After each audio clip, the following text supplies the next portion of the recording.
Hello, everybody, and I hope you're having a really blessed day. And I really don't like to talk about, viruses, and I didn't care to talk about Ebola when everybody else was, but it's all over YouTube, and I felt I had to, as to give some of my perspective.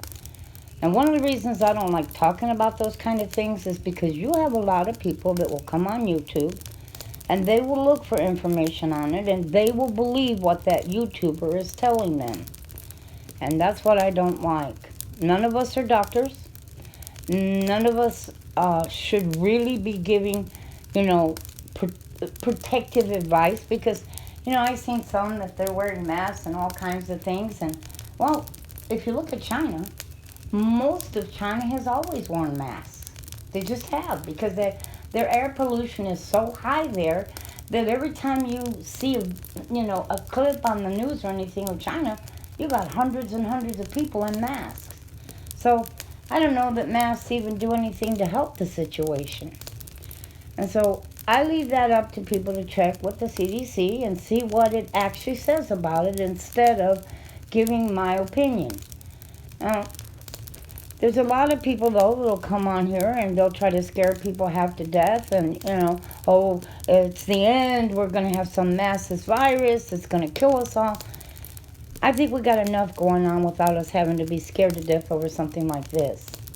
I think we need to look at it with calm, peace, tranquility.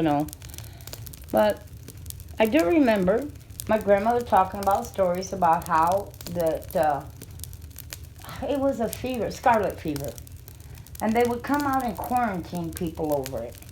And you very rarely hear about scarlet fever anymore. And they would quarantine a household. Now, it doesn't seem to be as dangerous today unless you are a woman that is pregnant, because if you are around somebody that has scarlet fever, your baby's going to get it if you're pregnant. But they don't quarantine over that anymore. Now, if things got really bad, because in China they're already doing it to cities and different places, they're actually quarantining people. Well, if it got that bad here, there's a very good possibility that they would quarantine people.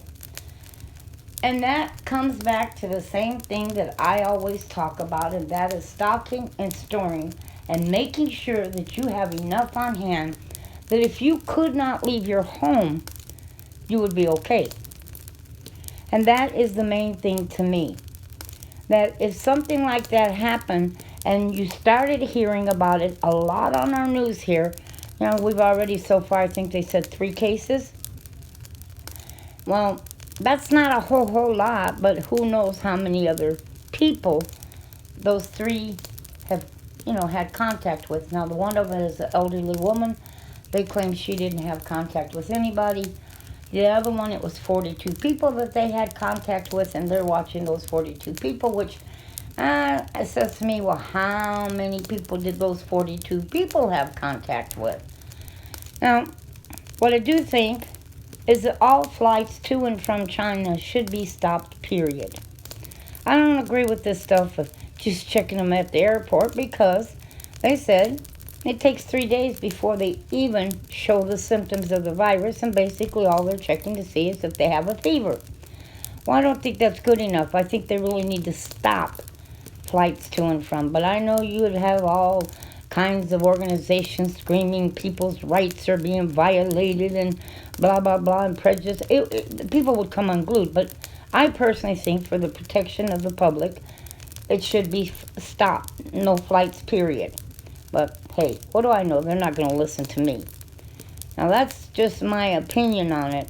And like I said, this one of the, to me, another really good reason to look at as to why you should have a fairly decent supply of everything that you need on hand in case it was something like that.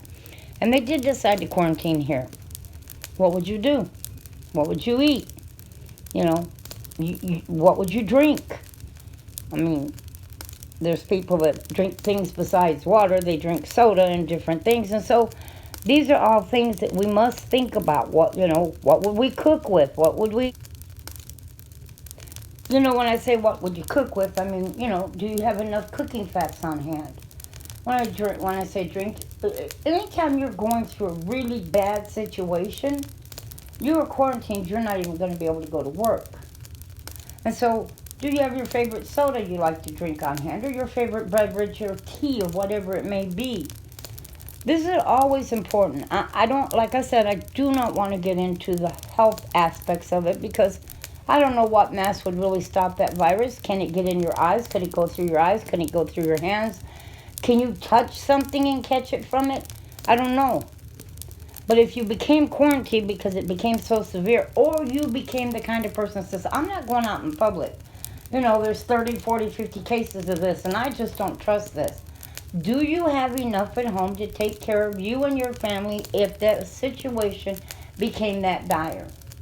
See, to me, this is just more proof that we really do need to prepare ourselves and have a little extra because life is always throwing us some sort of ringer, and this seems to be another one. I'm concerned I wouldn't eat out somewhere. I'd be concerned too. You don't know. It's got to the point that you can't trust things anymore because it's just so uncertain. And so therefore, having a very well stocked that can get you through a few months, to me, only makes common sense. It just does. And we shouldn't panic, but maybe it might be a good idea to stay out of the public for a while as much as we can until we see what's really going on. 3 cases isn't that dramatic.